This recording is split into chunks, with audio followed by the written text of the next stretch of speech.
Salam saudara sekalian, selamat bergabung dalam acara Matcha Latte, Mother's Chat on Life and Theology, sebuah talk show yang membahas seputar kehidupan wanita dan apa yang dikatakan Alkitab mengenai topik ini. Dalam episode kali ini, kita akan membahas menikah memang beda. Kita akan membahas mengenai aspek-aspek pernikahan yang membedakan dengan kehidupan waktu kita single. Bersama saya, Patricia, hari ini kita sudah ditemani oleh narasumber kita, Vikaris Vera, hamba Tuhan di MRI Tokyo, dan seorang guest dari Jemaat MRI Tokyo, Ibu Febrina. Nah, Ibu Febrina ini sudah tinggal di Tokyo sekitar 8 bulan ya, dan saat ini memiliki 1 anak. Dalam episode ini, kita akan membahas hal-hal apa saja yang membedakan antara kehidupan pernikahan dengan sewaktu kita single. Waktu single, mungkin banyak di antara kita yang meneruskan studi, meniti karir, dan kita juga masih bisa menggunakan sisa waktu kita untuk melakukan hobi kita. Tapi kebanyakan orang menemukan setelah menikah, hal ini tidak terus berlanjut dan ada banyak yang merasakan perbedaan yang besar antara waktu menikah dengan waktu mereka single atau pacaran.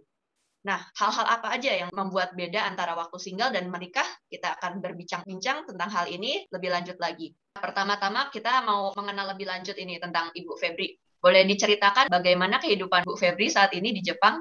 Oh iya, jadi suami saya saat ini sedang melanjutkan studi S3-nya. Sedangkan saya menjadi ibu rumah tangga di sini, mengurus 1 orang anak berumur 21 bulan. Saya juga sedang belajar biblical counseling di sela-sela kesibukan saya mengurus anak. Kalau nggak salah ingat nih, Ibu Febri dulu sebelum menikah sempat tinggal di Jepang, begitu. Mungkin bisa di-sharingkan. Dulu saya dan suami sama-sama kuliah di Jepang. Jadi waktu saya kuliah S3 di Yamanashi, saya sempat ada internship di Osaka selama 1 bulan. Dan suami saya saat itu sedang bekerja di Osaka. Dan kemudian kami bertemu di sana di gereja saat kami bergereja bersama. Kalau bisa dibandingkan mungkin waktu dulu sebagai mahasiswa di Jepang sama sekarang sebagai ibu rumah tangga, ada perbedaan apa aja ya yang dirasakan? Perbedaan yang saya rasa yang paling menonjol adalah saat single saya bisa kemana-mana pergi bersama teman-teman dengan bebas gitu ya. Tapi kalau sekarang setelah memiliki suami dan juga pastinya sudah ada anak, saya harus mendiskusikan kemana kita pergi atau bahkan kita kalaupun diajak teman pergi, otomatis suami dan anak pun ikut gitu. Kalau ditanya nih, mungkin setelah menikah lebih banyak restrain gitu ya. Tapi Ibu Febri sendiri pernah merasa menyesal nggak menikah? To be honest, pernah sih. Kalau mengikuti setiap keinginan saya, kebebasan saya gitu ya, sepertinya mungkin lebih enak saat single. Tapi setelah saya menjalani kehidupan pernikahan, setelah saya sadar kalau saya harus mendiskusikan segala sesuatu dengan suami, saya harus mengambil mufakat yang terbaik untuk keluarga, tapi di situ juga saya jadi belajar untuk menekan ego saya. Jadi setelah menikah semakin belajar untuk menahan ego dan menyelaraskan dengan suami begitu ya. Oke, kita beralih kepada Vikaris Vera. Vikaris Vera bisa mungkin menjelaskan kenapa terjadi perbedaan antara masa waktu kita hidup single dengan saat pernikahan. Ketika single dan ketika menikah itu ada aspek-aspek yang berbeda ya. Jadi ketika menikah manusia akan ketambahan aspek-aspek yang tidak dia miliki daripada waktu sebelum dia menikah. Contohnya, waktu single itu ya, misalnya kita habis pergi sama teman-teman, terus habis itu kita pulang, kecapean, kita bisa, oke, saya mau istirahat, saya bisa langsung taruh tas begitu aja, kemudian saya langsung baring gitu ya. Baring sebentar, kemudian baru beres-beres, itu masih bisa. Tapi bayangkan kalau sudah menikah, nggak mungkin kan ya kayak begitu. Misalnya habis pergi jalan-jalan gitu sama keluarga yang lain misalnya. Terus pulang itu kan capek sekali kan ya. Terus apakah kita bisa taruh barang dulu, terus habis itu saya istirahat sebentar, begitu pulang kerjaan langsung menunggu gitu ya. Saya harus beresin anak dulu, saya harus apa, kalau enggak nanti barang-barang yang baru ditaruh itu bisa dimainin sama anak-anak. Dan ya banyak hal yang seperti itu ya. Itu yang tidak didapati ketika single. Tapi sebagai orang yang menikah, kita bisa menikmati hal seperti itu.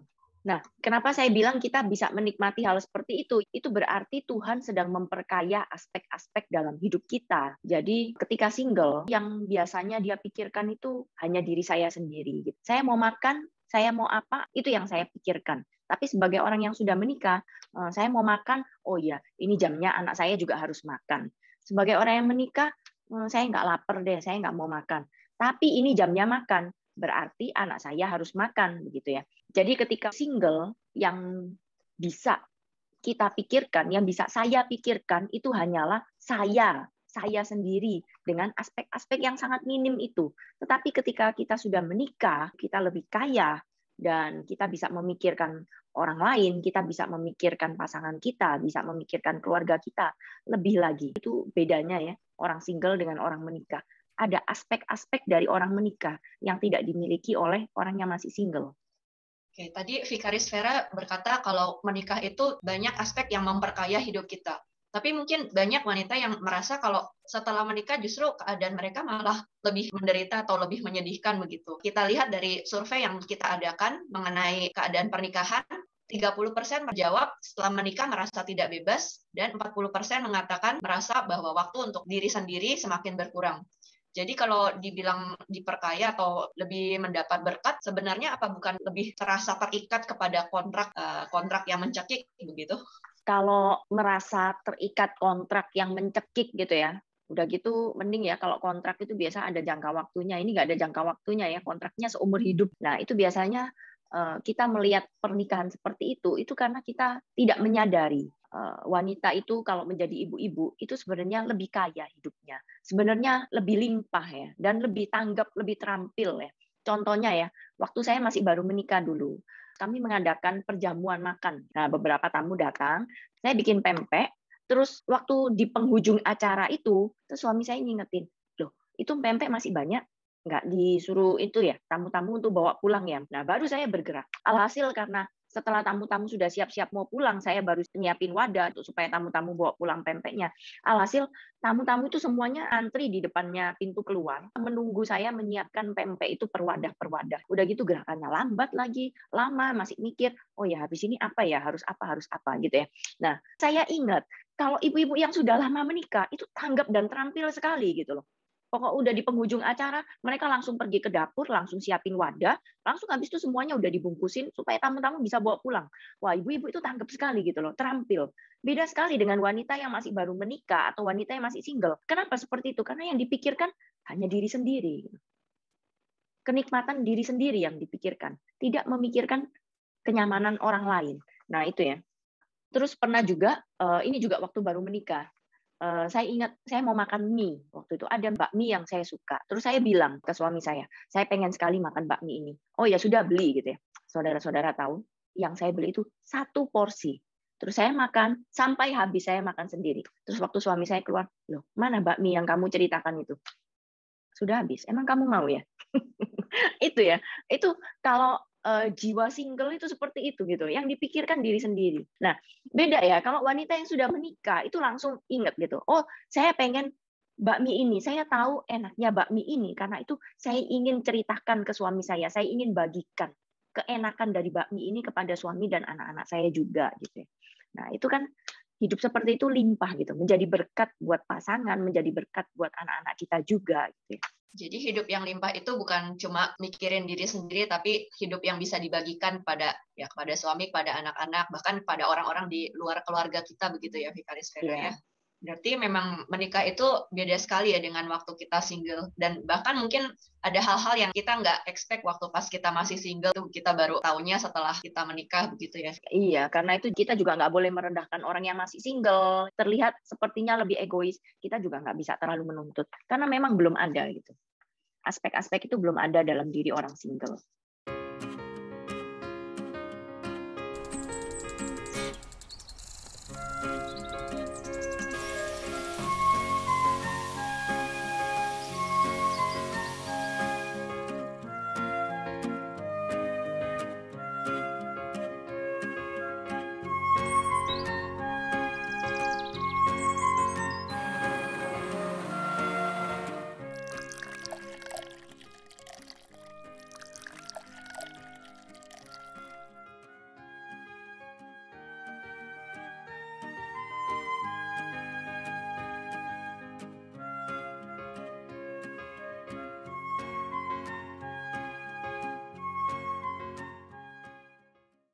Ada nggak ekspektasi hal-hal yang Ibu harapkan sebelum pernikahan itu? Dia seorang yang takut akan Tuhan, firman Tuhan itu dilakukan, tidak hanya dibicarakan. Saya hanya berdoa sama Tuhan bahwa suami saya takut akan Tuhan. Mempunyai pasangan yang bisa membimbing kita ke jalan yang benar. Terus bisa, istilah itu sehidup semati.